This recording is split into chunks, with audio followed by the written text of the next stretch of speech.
សូមជម្រាបសួរពុកម៉ែបងប្អូនទាំងអស់គ្នាសូមស្វាគមន៍ដែលបានចូលមកកាន់ការឲ្យតម្រុយឆ្នោតយួនរបស់ Channel ពូឆ្នោតរបស់ Admin ថ្ងៃនេះ Admin មានលេខល្អៗសម្រាប់ចែកជូនពុកម៉ែបងប្អូនទាំងអស់គ្នាយកទៅផ្សងសំណាងឆ្នោតយួនថ្ងៃទី15ខែកក្កដាឆ្នាំ2026 Admin មានលេខតូចនិងលេខធំសម្រាប់ចែកជូនពុកម៉ែបងប្អូនទាំងអស់គ្នាដោយមិនគិតថ្លៃនោះទេមុននឹងចូលទៅកាន់តម្រុយ Admin សូមឲ្យពុកម៉ែបងប្អូនទាំងអស់គ្នាជួយចុចជាវ Subscribe ឲ្យមេដៃនិង Comment ឲ្យ Admin ម្នាក់មួយផងទុកថាឲ្យកម្លាំងចិត្ត Admin ដើម្បី Admin ចេញនៅវីដេអូតម្រុយថ្មីៗសម្រាប់ចែកជូនពុកម៉ែបងប្អូនទាំងអស់គ្នាជាបន្តទៀតឥឡូវនេះពុកម៉ែបងប្អូនទាំងអស់គ្នាយើងចូលមកតម្រុយតែម្ដងចំពោះពីលេខឬលេខតូច Admin ឲ្យលេខ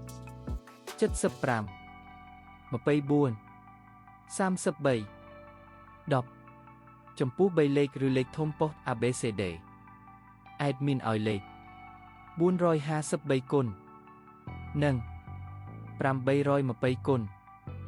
ឬឯលេខអូសខ្ទង់ Admin ក៏ឲ្យដូចគ្នា Admin ឲ្យអូសលេខ70អូសនិង20អូសឥឡូវនេះតម្រុយរបស់យើងបានដល់ទីបញ្ចប់ហើយ Admin សូមជូនពរពុកម៉ែបងប្អូនទាំងអស់គ្នាដែលបានយកលេខតម្រុយ Admin ទៅចាក់ផ្សងសំណាង Admin សូមជូនពរឲ្យចាក់ត្រូវទាំងលេខតូចនិងលេខធំហេងលុយចូលទាំងអស់គ្នាជួបគ្នាថ្ងៃស្អែកជាមួយ Admin និងតម្រុយថ្មីជាបន្តទៀតសូមជម្រាបលា